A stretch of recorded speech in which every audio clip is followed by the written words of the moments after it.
Hi hello friends, welcome to Anjani world.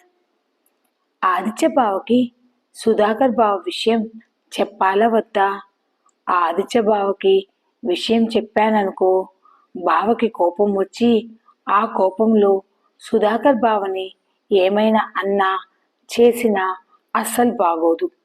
అందులోనూ సుధాకర్ బావ చేసిన తప్పులు అలాంటివి విన్న ఆడవాళ్ళము మాకే అంత కోపం వచ్చిందంటే ఇక ఆదిత్య బావ సంగతి తెలిసిందే కదా.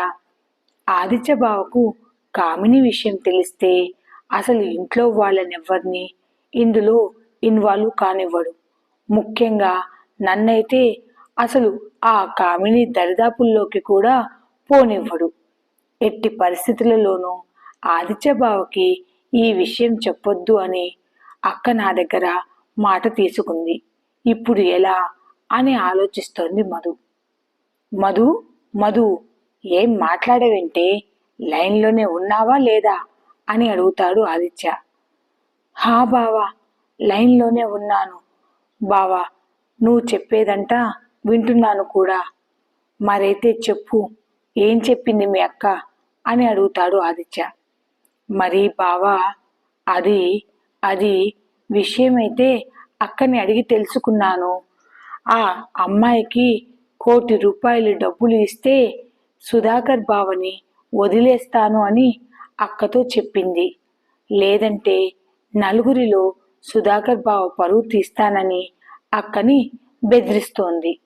ఈ విషయం అటు పెద్దవాళ్ళకి తెలిసినా ఇటు ఊరిలో నలుగురికి తెలిసినా పోయేది మన ఇంటి పరువే కదా. ఎవరికి తెలియకుండా ఈ విషయాన్ని డీల్ చేయాలనుకుంటున్నాము అని చెప్పింది మధు.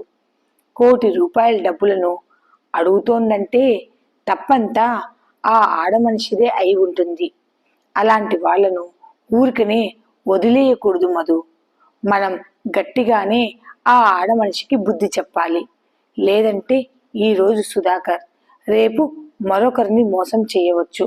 సరే, రేపు నైట్కి నేను ఎలాగో వచ్చేస్తాను కదా, అప్పుడు ఈ విషయం గురించి ఆలోచిద్దాం.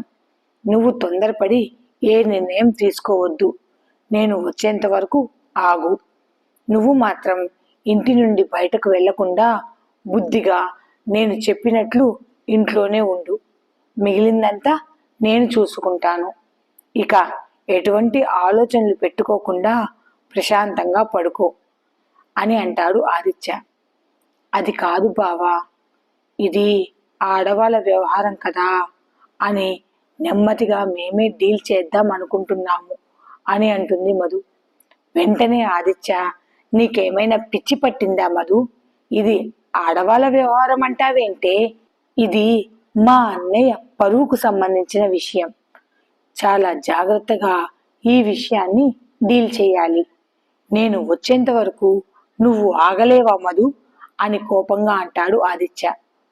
అది కాదు బావా, అక్క ఈ విషయం ఎవరితోనూ చెప్పొద్దు అంటోంది. ముఖ్యంగా నీతో ఈ విషయం చెప్పొద్దు అని చెప్పింది అని అంటుంది మధు. చూడు మధు, మీ అక్కకు తెలియక ఏదో పిచ్చివాగుడు వాగుతోంది. అన్నీ తెలిసిన నువ్వు కూడా మీ అక్కలాగా మాట్లాడతావేంటే? బావా ప్లీజ్, నేను చెప్పేది అర్థం చేసుకో. ఎవరికి ఎటువంటి ఇబ్బంది రాకుండా మా అక్క చూసుకుంటానంటోంది. ప్లీజ్ బావా అని రిక్వెస్ట్ చేస్తుంది మధు. చూడు మధు, ఇది మన ఇంటి పరువుకు సంబంధించిన విషయం. ఇందులో పొరపాటున మీ వల్ల చిన్న మిస్టేక్ జరిగినా ఇంటి పరువు మొత్తం పోతుంది. పెదనాన్నకి నాన్నకి విషయం తెలిసిందంటే మాత్రం నిన్ను మీ అక్కని అసలు క్షమించరు అని అంటాడు ఆదిత్య. మధు పొరపాటున ఇదంతా అక్క చూసుకుంటుందిలే బావా అని గబుక్కున నోరు జారుతుంది మధు. సరే మధు, మీ అక్క తన మొగుడి సంగతి చూసుకుంటుంది కదా, ఇందులో నువ్వు ఇన్వాల్వ్ కావడానికి వీల్లేదు. అర్థమవుతోందా మధు అని గట్టిగా చెప్పి ఫోన్ పెట్టేస్తాడు ఆదిత్య.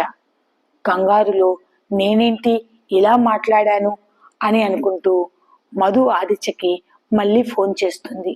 ఫోన్ లిఫ్ట్ చేసిన ఆదిత్య, మీ అక్క విషయం కాకుండా ఇంకేదైనా విషయమైతే మాట్లాడు మధు, నేను నీతో మాట్లాడతాను అని కోపంగా అంటాడు ఆదిత్య.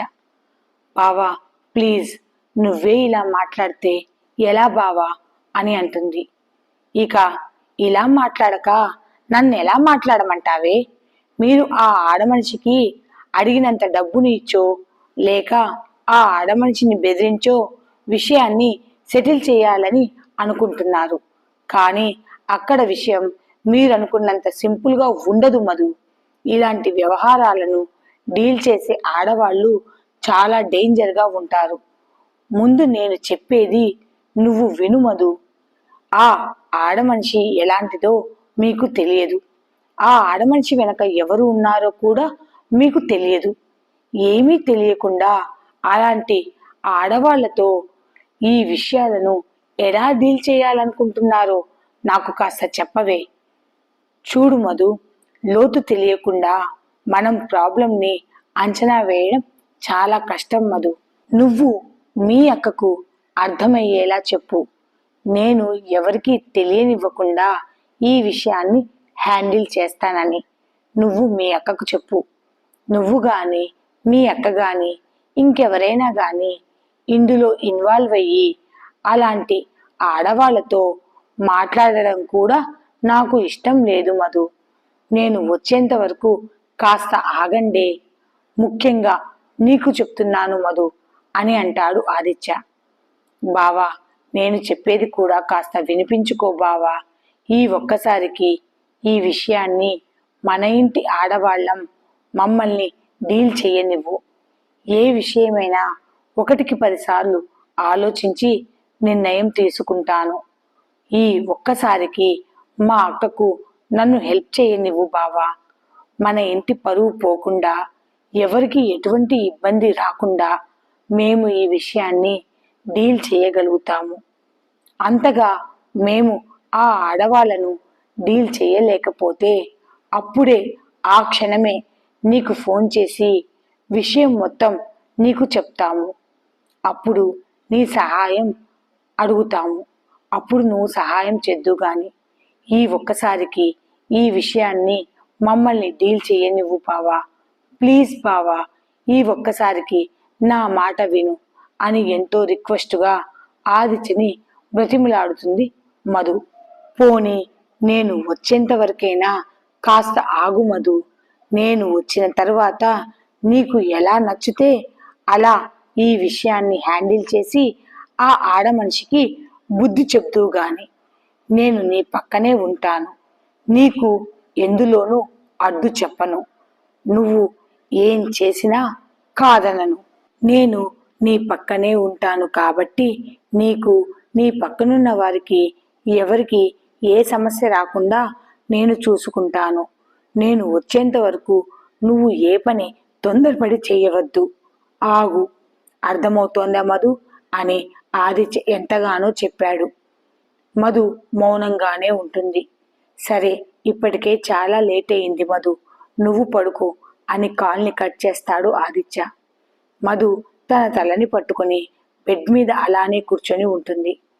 మధు మధు అని కృష్ణ పిలుస్తూ డోర్ని కొడుతూ ఉంటే 10 నిమిషాల్లో వస్తాను కృష్ణ అని సమాధానమిచ్చింది మధు. అసలు కామిని విషయం పూర్తిగా బావకి తెలిస్తే ఇంకేమీ లేదు, ఇంట్లో పెద్ద భూకంపమే వస్తుంది. అందులో సుధాకర్ బావ పూర్తిగా భూమిలోకి కూరుకుపోతాడు అని మధు ఆలోచిస్తూ చివరికి ఒక నిర్ణయానికి వచ్చి ఏదైతే అది అవుతుంది.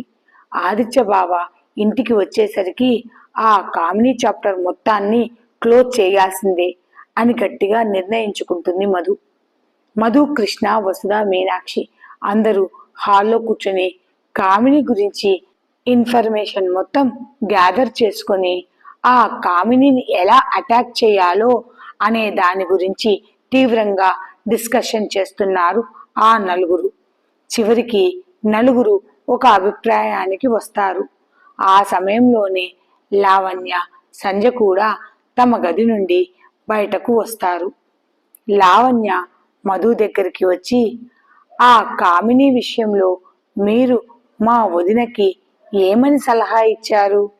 మీరు వచ్చిన దగ్గర నుంచి భార్గవి వదిన మొహంలో టెన్షన్ పూర్తిగా పోయి ఎప్పుడూ లేనంత ఆనందంగా కనపడుతోంది.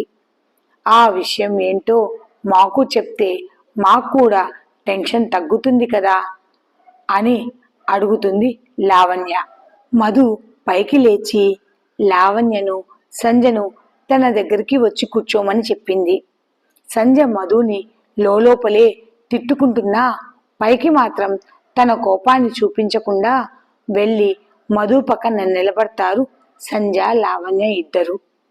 మధు లావణ్య వైపు సంజ వైపు చూసి వాళ్ళిద్దరిని కౌగిలించుకొని ఆ ఇద్దరిని తన పక్కన కూర్చోబెట్టుకుంటూ, మీరు మా అక్కకి ఇన్ని రోజులు తన పక్కనే ఉంటూ తన బాధను పంచుకుంటూ తనకి ఎంతో ధైర్యం చెప్తూ తనకి తోడుగా ఉన్నందుకు చాలా థ్యాంక్స్. ఇది నేను నా మనస్ఫూర్తిగా మీకు చెప్తున్నాను. ఇక విషయానికి వస్తే ఆ కామినీ ప్రాబ్లంని ఇప్పుడు మనమంతా కలిసి హ్యాండిల్ చేయబోతున్నాము అని చెప్పింది మధు. లావణ్య సంజ ఆశ్చర్యంగా మధు వైపు చూశారు. సుధాకర్ బావను ఆ కామిని నుండి కాపాడటానికి నాకు మీ హెల్ప్ కావాలి. ఆ కామినిని దెబ్బ కొట్టాలంటే ముందు మనకి ఆ కామినిని ఎదిరించే గుండె ధైర్యం మనలో ఉండాలి. ఆ కామినిని ఎదిరించే గుండె ధైర్యం మీ ఇద్దరిలో ఉంది కాబట్టే నేను మిమ్మల్ని నాకు హెల్ప్ చేయమని అడుగుతున్నాను. ఇందులో నేను, వసుధ, మీనాక్షి, కృష్ణ ఆ కామిని అంతు చూడటానికి రెడీగా ఉన్నాము. మీరిద్దరు కూడా ఈ పనిలో మాకు హెల్ప్ చేస్తారా? ఇప్పుడు మేము చేస్తున్న ఈ పనిలో కొద్దిగా రిస్క్ కూడా ఉంది. అయినా మనమంతా కలిసి ఈ పని చేశామంటే ఆ కామిని చేత నరకానికి స్పెల్లింగ్ రాయిద్దాము మనమందరము కలిసి. ఎందరో ఆడపిల్లల జీవితాలను నాశనం చేసింది ఆ కామిని. దానికి ఖచ్చితంగా గట్టిగా బుద్ధి చెప్పాల్సిందే. ఫ్యూచర్లో అది ఆడపిల్లల జోలికి వెళ్ళాలంటేనే దానికి భయం పుట్టేలా మనం చెయ్యాలి. నా దగ్గర ఒక ప్లాన్ ఉంది. ఆ ప్లాన్ ప్రకారం మనం చేశామంటే సుధాకర్ బావని ఆ కామిని చెర నుండి కాపాడడమే కాకుండా అక్కడున్న అమ్మాయిలను కూడా మనం కాపాడిన వాళ్ళమవుతాము. ఈ పనిని మనం మాత్రమే చేయాలి. దానికి కూడా కారణాలు ఉన్నాయి. మధ్యలో సంజ కల్పించుకొని గోటితో పోయేదాన్ని గొడ్డల దాకా తెచ్చుకోవడం ఎందుకు? ఆ కామిని మొహాన ఆ ₹1,00,00,000 డబ్బులను పడేస్తే సుధాకర్ బావని తానే వదిలేస్తాను అని అంటోంది కదా. మనం ముందు బయట పడతాము అని సంజ అంటుంది. మధు సంజ వైపు చూసి, కామిని మీరు అనుకున్నంత తెలివి తక్కువ దానిలా కనపడుతోందా? 3 సంవత్సరాల నుంచి సుధాకర్ బావతో ఆ కామిని సహజీవనం సాగిస్తోంది. అలాంటిది ₹1,00,00,000 డబ్బులు ఇచ్చినంత మాత్రాన పూర్తిగా సుధాకర్ బావని భార్గవి అక్కకు వదిలేస్తుందని మీరు ఎలా అనుకుంటున్నారు సంజ? ఆ కామిని ప్రాణాలతో ఉన్నంత వరకు సుధాకర్ బావని తన పంజరంలో నుంచి బయటకు పోనివ్వదు. అంతేకాదు, సుధాకర్ బావని అడ్డు పెట్టుకుని మీ ముగ్గురిని బంధించి మీ ముగ్గురిని ఆ వ్యభిచారంలోకి దించి మీతో వ్యాపారం చేయాలనుకుంటోంది ఆ కామిని.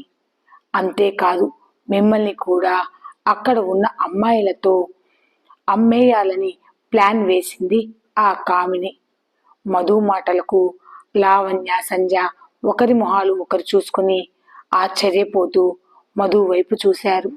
మధు సంజ వైపు లావణ్య వైపు చూస్తూ, అందుకే కామిని మిమ్మల్ని ఆ బంగ్లా లోపలికి రప్పించుకోవడానికే సుధాకర్ బావని అమ్మేస్తానని చెప్పడం, ఈ ₹1,00,00,000 డబ్బులు ఇదంతా మీ ముగ్గురు కోసమే ఆ కామిని వేసిన ప్లాన్. మధు మాటలు వింటున్న సంజకి లావణ్యకి పై ప్రాణాలు పైనే పోయాయి. లావణ్య తన మనసులో ఆ కామిని ఎంత దొంగ మొహంది, అమ్మో ఎంత పెద్ద ప్లాన్ వేసింది అని అనుకుంటుంది లావణ్య. మధు మాట్లాడుతూ, అంతేకాదు మన ఇంట్లోని ఆడపిల్లల మీద కూడా ఆ కామిని కన్నేసింది. ఆ కామిని వలలో చిక్కుకున్న ఆ ఇద్దరు ఆడపిల్లలు ఇంకెవరో కాదు, సరోజ, పూజ అని మధు చెబుతుంటే లావణ్య, సంధ్యతో పాటు కృష్ణ, మీనాక్షి, వసుధ కూడా ఆశ్చర్యంగా మధు వైపు చూశారు. మధు అందరి వైపు చూస్తూ, నేను చెప్పేది నిజం. అందుకే మన ఇంటి ఆడపిల్లలను, మన ఇంటి కోడళ్ల మీద కన్నేసిన ఆ కామినికి అసలు నేనెందుకు వీళ్ళతో పెట్టుకున్నాన్రా బాబోయ్ అని తన తలను గోడకేసి బాదుకుంటూ ఏడ్చేలా మనం చెయ్యాలి. అందుకు మీరిద్దరు కూడా నాకు సహకరిస్తారని అనుకుంటున్నాను అని మధు వాళ్ళిద్దరి వైపు చూస్తూ అడుగుతుంది. సంధ్య, లావణ్య ఇద్దరు కూడా మా వంతు సహాయం మేము చేస్తాము మధు అని ముందుకు వస్తారు.